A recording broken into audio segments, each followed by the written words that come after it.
ఎవరి స్థలంబులలో వారు యేసు క్రీస్తు నామమున కూర్చొనండి. ప్రియులారా, అందరికీ మరణాత. దేవుని యొక్క మహాకృపను బట్టి దేవుడు మనలను ఈ సిలువ ధ్యాన గుడారములో 12 దినములు ఆయన మనలను కాచి కాపాడి 13వ దినములోనికి దేవుడు మనలను ప్రవేశపరిచిన వారయ్యున్నారు. ఆయనకే నిండు మహిమ ఘనత ప్రభావములో యుగ యుగములో ఆయనకే కలుగును గాక. ఆమేన్. అలాగే ఈ రాత్రికాల సమయమందు ఆయన సిలువను ధ్యానం చేయడానికై ఏకీభవించిన ఆయన విడలారా, దేవుడు మిమ్ములను, మీ కుటుంబములను, మీ పనిపాటులను, మీరు చేయుచున్న సకల కార్యములను ఆయన బహుగా దీవించి ఆశీర్వదించును గాక. ఆమేన్. కొద్ది నిమిషాలు పరిశుద్ధ గ్రంథములో నుండి దేవుని యొక్క వాక్యమును ధ్యానము చేద్దామండి. మార్కు సువార్త ప్రియులారా 13వ అధ్యాయం అండి. మార్కు సువార్త 13వ అధ్యాయము 37వ వచనమును చదువుకుందామని. నేను మీతో చెప్పుచున్నది అందరితోనూ చెప్పుచున్నాను, మెలకువగా నుండుడనెను. చాలండి. ప్రభు తన పరిశుద్ధమైన లేఖన భాగమును ఆయన మహిమార్థమై మన వినికిడిలో ఫలింపచేయును గాక. ఆమేన్. ప్రభునందు ప్రియమైన దేవుని విశ్వాసులారా, యేసుక్రీస్తు ప్రభువుల వారు దేవాలయములో ఆయన బోధ ముగించిన తరువాత పరిసయ్యులకు, శాస్త్రులకు, సద్దూకయులకు ఆయన వారి యొక్క సందేహములకు ఆయన జవాబుని ఇచ్చిన తరువాత ఆయన దేవాలయమును విడిచిపెట్టి దేవాలయము నుండి ఆయన బయటకు వచ్చిన వారుగా ఉన్నారు. ఆయన బయటకు వచ్చిన తరువాత శిష్యులైనటువంటి వారు ఆ దేవాలయమును ప్రభువుకి చూపించి, బోధకుడా, ఈ దేవాలయమును చూచావా, ఎంత సుందరముగా నిర్మాణము చేయబడిందో అని అన్నారు. దానికి ప్రభు అన్నారు, మీరు ఈ కట్టడములను చూచుచూ ఉన్నారే, ఈ గొప్ప గొప్ప కట్టడాలను మీరు చూచుచూ ఉన్నారు, కానీ అవి రాతి మీద ఒక రాయి అయినను నిలవబడకుండా పూర్తిగా అవి పడద్రోయబడతాయి అని తన శిష్యులైనటువంటి వారికి ఆయన జవాబును ఇచ్చిన వారుగా ఉన్నారు. వారికి ఆయన ఆ జవాబుని ఇచ్చి ఆయన వెళ్ళిపోయారు. ఒలీవల కొండకు వెళ్ళి ఏకాంతముగా ఆయన అక్కడ కూర్చుని తండ్రికి ఆయన ప్రార్థన చేసుకుంటూ ఉన్నారు. ఈ ఒలీవల కొండ గెత్సెమనే అనబడే తోటకు అతి సమీపముగా ఉన్నటువంటి కొండ. ఎన్నో పర్యాయములు ప్రభువు ఆ కొండ దగ్గరకు వెళ్ళి ఆయన ప్రార్థన చేసుకునేవారు. అయితే శిష్యులకు ప్రభువు చెప్పిన మాట వారికి అర్థము కాలేదండి. ఎప్పుడైనాను ప్రభువు చెప్పిన ఉపమానము శిష్యులకు ఒకవేళ అర్థము కాకపోతే, ప్రభువు ఏకాంతముగా ఉన్నప్పుడు శిష్యులైనటువంటి వారు ప్రభువు దగ్గరకు వెళ్ళి వారి యొక్క ప్రశ్నలకు వారు ప్రభువుని వివరణ అడిగి వారు తెలుసుకునే వారుగా ఉన్నారు. అలాగున ప్రభువు ఒలీవల కొండ మీద ఆయన ఏకాంతముగా ఉన్నప్పుడు శిష్యులు ఆయన దగ్గరికి వెళ్ళి బోధకుడా, ఇవి ఎప్పుడు జరుగును? నీ రాకడకును ఈ యుగ సమాప్తికి నీ సూచనలేమిటి? నీ రాకడ ఎప్పుడు వస్తుంది?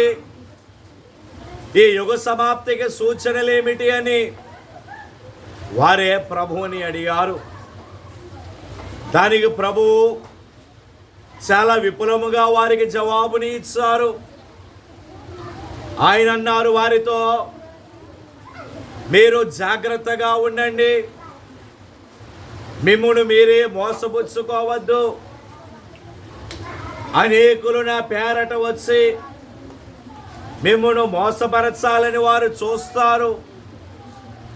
రాజ్యం మీదకి రాజ్యాలు లేస్తాయి, యుద్ధాలు కలుగుతాయి, యుద్ధ సమాచారములు మీరు వింటారు, కరువులు భూకంపాలు కలుగుతాయి. ఇవన్నీ జరగవలసినది, కానీ అంతము వెంటనే రాదు. అంతము వరకు సహించువాడెవడో వాడే రక్షించబడను. ఆ దినములలో గర్భిణీ స్త్రీలకు పాలించు వారికి శ్రమ అన్నారు ఆయన. ఆ దినము చలికాలమందు సంభవించకుండా విశ్రాంతి దినమునందు ఆ గడియ సంభవించకుండా మీరు దేవునిని ప్రార్థన చేసుకోండి. అట్టి శ్రమ సృష్టి ఆది మొదలుకొని ఇప్పటి వరకు అట్టి శ్రమ కలుగలేదు, ఇక ఎన్నడూను అట్టి శ్రమ కలుగబోదు అని తన శిష్యులకు చాలా విపులముగా ఆయన వివరించినటువంటి వారుగా ఉన్నారు. అవన్నీ వివరించిన తరువాత ప్రభు వారిని చూచి అంటూ ఉన్నారు, నేను మీతో చెప్పుచున్నది అందరితోనూ చెప్పుచున్నాను గనుక మెలకువగా నుండుడి అని ఆయన అంటూ ఉన్నారు. నేను ఏ విషయములైతే మీతో చెప్పి ఉన్నానో ఆ విషయములే అందరితోనూ చెప్పుచూ ఉన్నాను. అంటే కేవలము ఆ 12 మంది శిష్యులతో మాత్రమే కాదు, కానీ యావత్ సార్వత్రిక సంఘముతో ప్రభు ఆ విషయములు ఆయన మాట్లాడుచున్నారు, తెలియజేయుచున్నారు. అందుకే ఆయన అంటున్నారు, మెలకువగా నుండి అని ఆయన అంటున్నారు. ఈనాడు అనేక మంది మెలకువ కలిగి వారు ఉండలేకపోతూ ఉన్నారు. మెలకువ అంటే నిద్రపోకుండా మెలకువగా ఉండట కాదండి. పరిశుద్ధ గ్రంథములో ఉన్నటువంటి ప్రతి వాక్యమునకు కూడా ఆత్మ సంబంధమైనటువంటి భావము ఉంటుంది. మెలకువగా ఉండుట అనగా కొన్ని విషయములు ఎందుకు మనము మెలకువగా ఉండాలి, ఆయన సంఘముగా ఉన్నటువంటి మనము అసలు మనము ఎందుకు మెలకువగా ఉండాలి? ప్రభు అంటూ ఉన్నారు, మీరు మెలకువగా నుండండి అని ఆయన అన్నారు. అయితే దేవుని సంఘముగా ఉన్నటువంటి మనము ఎందుకు మనము మెలకువగా ఉండాలి? కొన్ని విషయాలు ఈ రాత్రికాల సమయమందు పరిశుద్ధ గ్రంథములో నుండి నేను మీకు చూపించి నా వర్తమానమును ముగింపులోనికి తీసుకుని వస్తానండి. మత్తయి సువార్త ప్రియులారా 25వ అధ్యాయం అండి. 25వ అధ్యాయము 13వ వచనాన్ని చదువుకుందాం. ఆ దినమైనను ఆ గడియ అయినను మీకు తెలియదు గనుక మెలకువగా ఉండుడి. చాలండి. చదువుబడిన లేఖన భాగము మనము బాగుగా ఎరిగినటువంటి ఒక సందర్భము. పరిశుద్ధ గ్రంథములో ప్రభువు రాయించినటువంటి సందర్భము. ఏమిటి ఆ సందర్భము అంటే, పరిశుద్ధాత్ముడు ఒక ఉపమానమును ఆయన చెబుతూ ఉన్నారు. పరలోక రాజ్యము పెండ్లి విందుకు సిద్ధపడిన 10 మంది కన్యకలను పోలి ఉన్నది. 10 మంది వారు ప్రభువు రాక కోసము వారు సిద్ధపడ్డారు. పెళ్లి కుమారుని రాక కోసము 10 మంది కన్యకలు వారు సిద్ధపడ్డారు.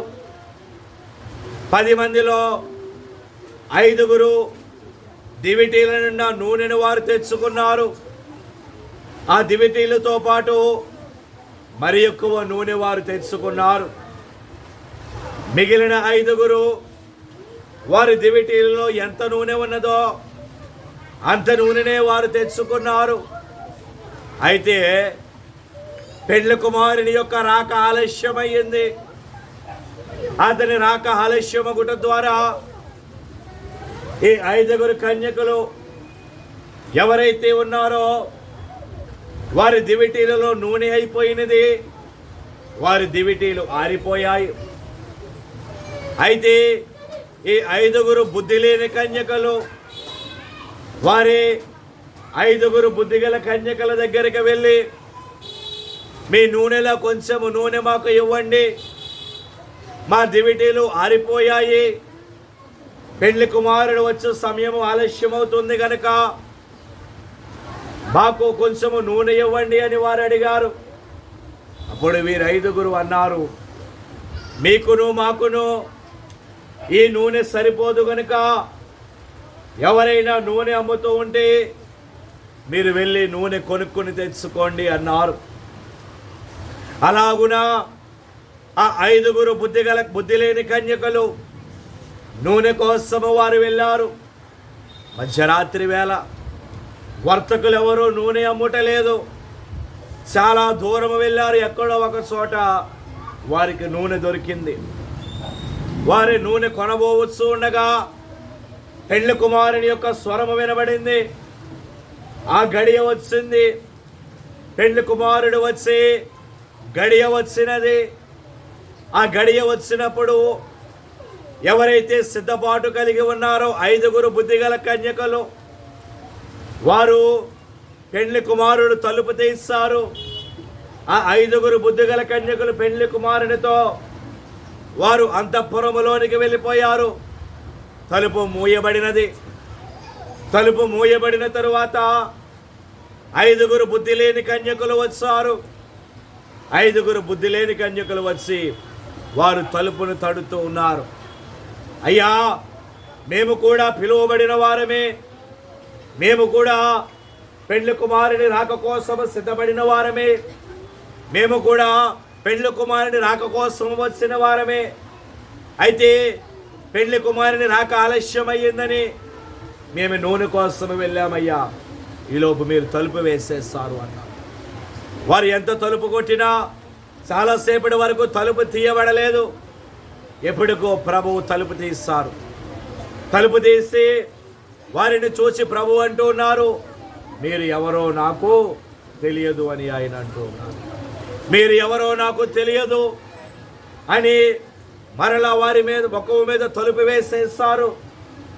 కనుక ప్రభు ఆ ఉపమానమును చెప్పి ఆయన అంటూ ఉన్నారు, ఆ దినమైనను ఆ గడియ అయినను మీకు తెలియదు గనుక మెలకువగా నుండి అని ఆయన అంటూ ఉన్నారు. గనుక దేవుని సంఘముగా ఉన్నటువంటి మనము, ఆయన సార్వత్రిక సంఘముగా ఉన్నటువంటి మనము మొదటిగా ఏ విషయములో మనము మెలకువగా ఉండవలను అంటే దేవుని యొక్క గడియ విషయములో మనము మెలకువగా ఉండాలి.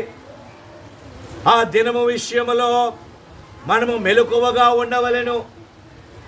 ఆ గడియ ఎప్పుడు వస్తుందో ఎవరికి తెలియదు. ఆయన అన్నారు, మార్కు సువార్తలో చాలా విపులముగా ప్రభువు మాట్లాడారు. ఒక యజమానుడు తన గృహాన్ని పనివానికి అప్పచెప్పి దేశాంతరము వెళ్ళిపోయాడు. అప్పుడు ఆ యజమానుడు పొద్దుగుంకు వేళ వచ్చునో, మధ్యరాత్రి వేళ వచ్చునో, తెల్లవారినప్పుడు వచ్చునో ఎవరికీ తెలియదు. గనుక పనివారు మెలకువగా ఉండవలను అని ఆయన అన్నారు. మన యేసుక్రీస్తు ప్రభువుల వారు మనకు ఆయన ఈ లోకములో పనిని అప్పచెప్పి ఆయన దేశాంతరము అనగా పరలోకానికి ఆయన వెళ్ళారు. అయితే ఆయన ఏ గడియలో వస్తారో, ఏ సందర్భములో వస్తారో మనం ఎరుగము. ఆయన అన్నారు, దొంగవలే నేను వచ్చేస్తూ ఉన్నాను అన్నారు. దొంగ ఏ గడియలో వస్తాడో ఎవరికి తెలుసు? మధ్యరాత్రి వేళ రావచ్చును, తెల్లవారుజామున రావచ్చును, కోడికొయ్యి వేళ రావచ్చును. కనుక మనము మెలకువ కలిగి ఉండవలెను. అందుకని ప్రభువు చాలా స్పష్టంగా మాట్లాడుచున్నారు. ఆ గడియ అయినను ఆ దినమైనను మీకు తెలియదు కనుక మెలకువ కలిగి ఉండుడి అని ఆయన అంటూ ఉన్నారు. దేవునికి స్తోత్రం. ఇక రెండవదిగా చూసినట్లయితే ఏ విషయములో సంఘము మెలకువగా ఉండవలెను అంటే మత్తయి సువార్త 26వ అధ్యాయము 41వ వచనాన్ని చదువుకుందామండి. మీరు శోధనలో ప్రవేశింపకుండునట్లు మెలకువగా ఉండి ప్రార్థన చేయుడి. చాలండి. చదువుబడిన లేఖన భాగములో యేసుక్రీస్తు ప్రభువుల వారు ఆఖరి గడియలలో ఆయన మాట్లాడుతున్నటువంటి మాటలండి అవి. ఆయన పరిశుద్ధ గురువారం రోజు రాత్రి తన శిష్యులైనటువంటి వారికి మేడగదిలో పస్కా విందును ఇచ్చినటువంటి ఆయన ఆఖరి రొట్టె ద్రాక్షారసమును వారికి ఇచ్చినటువంటి ఆయన ఆ విందు ముగించబడిన తరువాత తన శిష్యులలో ఆయన వెంటబెట్టుకుని గెత్సెమనే తోటకు ఆయన వెళ్ళారు. గెత్సెమనే తోట దగ్గరికి 10 మంది ఆయనతో వెళ్ళారు. 11 మంది ఆయనతో వెళ్ళారు. ఇస్కరియోతు యోధ అప్పటికే అతడు తప్పిపోయిన వాడుగా ఉన్నాడు. అక్కడి వరకు 11 మంది వెళ్ళారు. ఆ గెత్సెమనే తోట ప్రథమ భాగములో ఆయన శిష్యులైనటువంటి వారిని ఉంచి తనకు ప్రియముగా ఉన్న పేతురును, యోహానును, యాకోబును వెంటబెట్టుకుని తోట లోపలికి ఆయన వెళ్ళారు. కొంచెం లోపలికి వెళ్ళిన తరువాత వారిని ఒక స్థలమందు ఉంచి మీరు ఇక్కడనే ఉండి నా కోసము ప్రార్థన చేయండి, నా ప్రాణము బహు కలవరపడుచు ఉన్నది అని వారికి చెప్పి ఆయన కొంత దూరం వెళ్ళి ఆయన తండ్రికి ప్రార్థన చేస్తూ ఉన్నారు.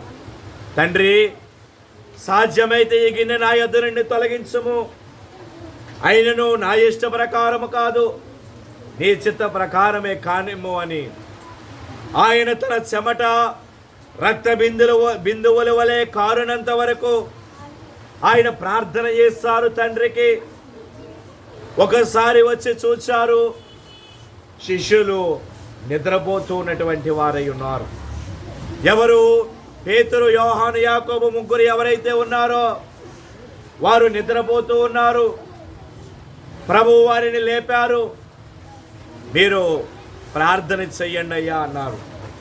మరలా ప్రభువు వెళ్ళి కొంత దూరము లోపలికి వెళ్ళి మరలా ఆయన ప్రార్థన చేసుకున్నారు.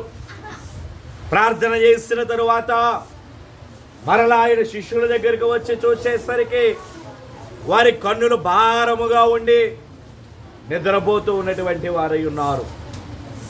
అప్పుడు ప్రభువు వారిని లేపి ఆయన అంటూ ఉన్నటువంటి మాట ఏమిటి అంటే, మీరు శోధనలో ప్రవేశించకుండానట్లు మెలకువ కలిగి ప్రార్థన చేయుడు అని ఆయన అంటూ ఉన్నారు. ఆత్మసిద్ధమే కానీ శరీరము బలహీనమని ప్రభువు వారితో చెబుతూ ఉన్నారు. కనుక రెండవదిగా దేవుని సంఘమై ఉన్నటువంటి మనము ఎందుకు మనము మెలకువగా ఉండవలను అంటే, శోధనలో ప్రవేశించకుండానట్లు మనము మెలకువగా ఉండవలసినటువంటి వారముగా ఉన్నాము. దేవునికి స్తోత్రం. శోధనలో ప్రవేశించకుండానట్లు మెలకువ కలిగి మనము ప్రార్థన చేయాలి. సంఘము ఎల్లప్పుడూ కూడా మెలకువ కలిగి ప్రార్థన చేయాలండి. శోధనలో పడిపోకూడదు సంఘము. సాతానుడు ఎప్పుడు శోధన కలుగు చేద్దామా అని సాతానుడు యత్నము చేస్తూ ఉంటాడు. కానీ దేవుని సంఘము సాతాను యొక్క ఎత్తుకు పై ఎత్తులు వేసుకుంటూ సంఘము వాటిని ఎరిగి ఉండి మెలకువ కలిగి ఆ శోధనలో పడకుండానట్లుగా మెలకువగలిగి ప్రార్థన చేయవలను అని ఆయన అంటూ ఉన్నారు. ఈనాడు అనేక మంది దేవుని బిడ్డలైనటువంటి వారు శోధనలో పడిపోయిన వారు అనేక మంది ఉన్నారు.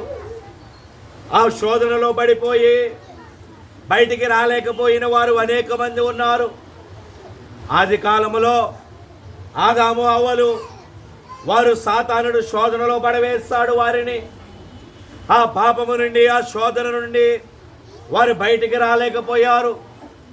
అలాగే బలవంతుడైన సంసోను సాతానుడు దెలీలా అనబడే ఒక స్త్రీ ద్వారా శోధనకు గురి చేస్తాడు సంసోనుని.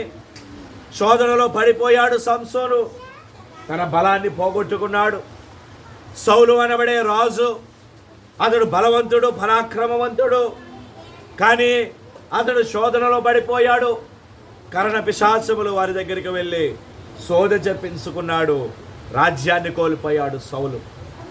కనుక దేవుని సంఘమై ఉన్నటువంటి మనము శోధనలో పడకుండానట్లు మెలకువ కలిగి ప్రార్థన చేయుడు అని ఆయన అంటూ ఉన్నారు. కనుక దేవుని సార్వత్రిక సంఘము రెండవదిగా ఏ విషయములో మెలకువ కలిగి ఉండాలి అంటే శోధనలో పడిపోకుండానట్లు మెలకువ కలిగి ప్రార్థన చేయాలి. అందుకే పరలోక ప్రార్థనలు మనము చెప్పుకుంటూ ఉంటాము, మేము శోధనలో పడకుండానట్లు మాకు మెలకువ కలుగు చేయము అని మనము పరలోక ప్రార్థనలో కూడా దానిని మనము చెప్పుకుంటూ ఉన్నామే. కనుక సాతానుడు ఎవరిని మృంగుదునా అని గర్జించు సింహము వలె అతడు తిరుగుతూ ఉన్నాడు. కనుక శోధనలో పడకుండానట్లు మెలకువగా ఉండండి. మూడవదిగా చూసినట్లయితే 13వ అధ్యాయము మార్కు సువార్త అండి. 13వ అధ్యాయము 33వ వచనం అండి. జాగ్రత్త పడుడి, మెలకువగా నుండి ప్రార్థన చేయుడి. చాలండి. ఇక మూడవదిగా దేవుని సంఘము ఎందుకు మెలకువగా ఉండవలను అంటే ఆయన సన్నిధిలో కూర్చుని వాక్యమును వింటూ ఉన్నటువంటి ఆయన బిడ్డలారా, మూడవదిగా దేవుని సంఘము ఎందుకు మెలకువగా ఉండవలను అంటే ప్రార్థన చేయుట కొరకు సంఘము మెలకువగా ఉండాలి. అదే అంటున్నారు ఆయన అక్కడ, జాగ్రత్త పడుడి, మెలకువగా నుండి ప్రార్థన చెయ్యుడి అని ఆయన అంటూ ఉన్నారు. మెలకువగా నుండి ప్రార్థన చేయుట అనగా ఏమిటి? కళ్ళు తెరుచుకుని ప్రార్థన చేయుటయా? దాని భావం అది కాదు ప్రియులారా. ఆత్మీయమైన భావము మనము ధ్యానము చేసినట్లయితే మెలకువ కలిగి ప్రార్థన చేయటం అనగా సరిగ్గా మనము ఎప్పుడైతే ప్రార్థన చేయడానికి మనము మోకరిస్తామో అప్పుడే సాతానుడు కూడా మన ప్రక్కన వచ్చి మోకరిస్తాడు. సాతానుడు కూడా మన పక్కనే వచ్చి మోకరిస్తాడు. అయితే అతడు మోకరించి మన ప్రార్థనను ముందుకు కొనసాగనివ్వడు. లోకపు ఆలోచనలు, లోకపు తలంపులు, అక్కడ ఆ సంఘటన జరిగింది, ఇక్కడ ఈ సంఘటన జరిగింది అనబడే విషయాలు మన చెవులో పడేలా చేస్తాడు. మెలకువ కలిగి ప్రార్థన చేయటం అనగా మన చెవిలో, మన మదిలో ఎట్టి ఆలోచనలు మన తలంపులలోనికి వచ్చినా నా దేవుడు నా ఎదుట ఉన్నారు, నేను ఆయన ఎదుట ఉన్నాను అనబడే తలంపును కలిగి ఉండుటయే మెలకువ కలిగి ప్రార్థన చేయుట ప్రియులారా. మోకాళ్ళ మీద ఉన్నప్పుడే అటువంటి ప్రార్థన మనము చేయగలము. మోకాళ్ళ మీద ఉన్నప్పుడు, మనోనిదానమును కలిగినప్పుడు, మన యొక్క మనోనేత్రములు తెరవబడినప్పుడు మనము ఆ ప్రార్థన మనము చేయగలము. చాలామంది మోకరించినప్పుడు వారు ఎదరికి ఇలాగూ వంగివారు మోకరిస్తారు. అలాగూ మోకరించినప్పుడు సాతానుడు సరిగ్గా వచ్చి మన వీపు మీద కూర్చుంటాడు. కిందకి మోకరించినప్పుడు సాతానుడు వచ్చి వీపు మీద కూర్చుంటాడు. సరిగ్గా అదే సమయంలో మన కండ్లకు నిద్ర వహిస్తుంది. ఎప్పుడైతే సాతానుడు వీపు మీద కూర్చుంటాడో ప్రార్థన ముందుకు వెళ్ళదు, ప్రార్థనలో మనము కొనసాగలేము. కనుక మోకాళ్ళ మీద ఉండి ప్రార్థన చేయాలి. మోకరించలేకపోతే నిలవబడండి, నిలవబడి ప్రార్థన చేయండి. కానీ ప్రార్థనలో మాత్రం పట్టుకోల్పోవద్దు ప్రియుల. మెలకువ కలిగి ప్రార్థన చేయాలి. ఎటువంటి ప్రార్థన అంటే, యబ్బోకు రేవు దగ్గర యాకోబు దేవునితో పెనుగులాడాడు చూచారు. ఎటువంటి ప్రార్థన, నీవు నన్ను ఆశీర్వదిస్తేనే కానీ నేను నిన్ను పోనివ్వను అన్నాడు ప్రభువుతో. యాకోబు పెనుగులాడాడు. తెల్లవారుజాము వరకు యాకోబు దేవునితో పెనుగులాడాడు. కడకు దేవుడు యాకోబును ఆశీర్వదించాడు. యాకోబు ఇశ్రాయేలుగా మార్చబడ్డాడు. యాకోబు ఇశ్రాయేలుగా మార్చబడే వరకు కూడా దేవునితో పెనుగులాడుతూనే ఉన్నాడు. దేవునిని విడిచిపెట్టలేదండి. మరి అటువంటి ప్రార్థన ఏదైనా ముందు మనము చేయగలుగుతున్నామా? అలాగూ మెలకువ కలిగి మనము దేవుని సన్నిధిలో ప్రార్థన చేయగలుగుతున్నామా? పూర్వకాలమందు భక్తులు ప్రార్థన చేస్తూ ఉంటుంటే వారి కార్యాలు అలాగూ నెరవేరిపోయాయి ప్రియులారా. భక్తులు, పితామహులు, జనుకులైనటువంటి వారు వారి ప్రార్థనలు చేస్తూ ఉంటే మోకాళ్ళ మీద ఉండి, ఒక్కొక్కరు గంటలు గంటలు మోకాళ్ళ మీద ఉండి వారు ప్రార్థనలు చేస్తూ ఉంటే ఘనమైన కార్యాలు, ఎన్నో సూచక క్రియలు దేవుడు చేస్తారు. ఈనాడు ఏది అటువంటి ప్రార్థన? ఈనాడు మనం సరిగ్గా ఒక అరగంట మోకరించలేకపోతూ ఉన్నామే దేవుని సన్నిధిలో. అరగంట ఎందుకు, ఒక పావు గంట మనము మోకాళ్ళ మీద నిలవబడి ప్రార్థన చేయలేకపోతూ ఉన్నామే. మన శరీర బలహీనతలను బట్టి, మనకు ఉన్నటువంటి బలహీనతలను బట్టి మనం మోకాళ్ళ మీద ఉండలేకపోతూ ఉన్నాము. కానీ ప్రభు అంటూ ఉన్నారు, జాగ్రత్త పడండి, దేవుని కాలము సమీపముగా ఉన్నది కనుక మెలకువ కలిగి ప్రార్థన చేయుడని ఆయన అంటూ ఉన్నారు. కనుక మూడవదిగా సంఘము మెలకువ కలిగి ప్రార్థన చేయవలసిన వారై ఉన్నారు. దేవునికి స్తోత్రం. ప్రార్థన వినేడి పావనుడా, ప్రార్థన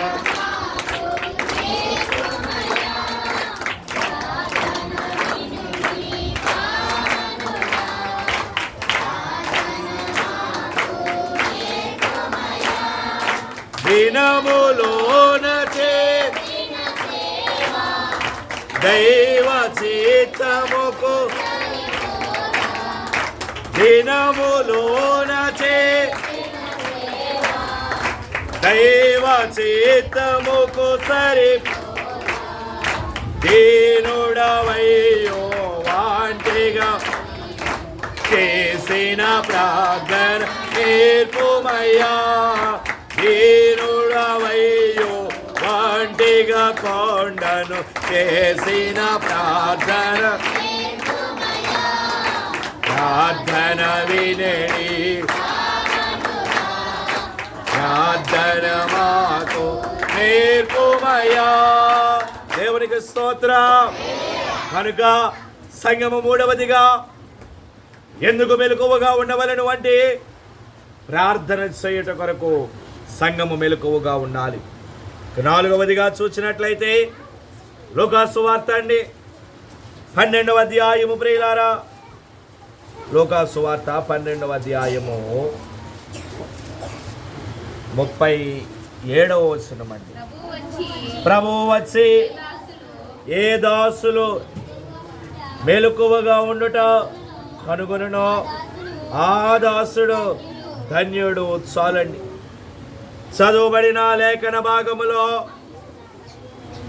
లోకాభక్తుడు ఆయన వ్రాయిస్తూ ఉన్నటువంటి మాట ఏమిటి అంటే, ఆయన శిష్యులతో కొన్ని మాటలు ఆయన తెలియజేస్తారు. రేపటి గురించి మీరు చింతపడకుడి అని ఆయన వారికి కొన్ని విషయములు తెలియజేసి ఆయన అంటూ ఉన్నారు, మీ నడుములు కట్టుకొని ఉండుడి, మీ దీపములు వెలుగుచుండునియుడి. తన ప్రభువు పెండ్లి విందు నుండి వచ్చి తట్టగానే అతనికి తలుపు తీయుటకు అతడు ఎప్పుడు వచ్చునో అని అతని కొరకు ఎదురు చూచు మనుష్యుల వలె ఉండుడి అని ఆయన అంటూ ఉన్నారు. యేసు ప్రభువు ఎప్పుడు వస్తారో మనకు తెలియదు. అయితే ఆయన ఏ సమయమందు వచ్చి పెండ్లి విందునందు ఉండి ఆయన వచ్చి ఆయన తలుపు తట్టగానే ఆయన కోసము ఎదురు చూచు మనుష్యుల వలె ఉండుడి అని ఆయన అంటూ ప్రభువు వచ్చి ఏ దాసులు మెలకువగా ఉండుట కనుగొనో ఆ దాసులు ధన్యులు అని ఆయన అంటూ ఉన్నారు. కనుక నాలుగవదిగా దేవుని సంఘము ఎందుకు మెలకువగా ఉండవలను అంటే ధన్యులు మగటానికి సంఘము మెలకువగా ఉండవలను. ప్రియమైనటువంటి వారు దేవునికి స్తోత్ర. ధన్యుల వరుసలో ఉండడానికి సంఘము మెలకువగా ఉండాలి.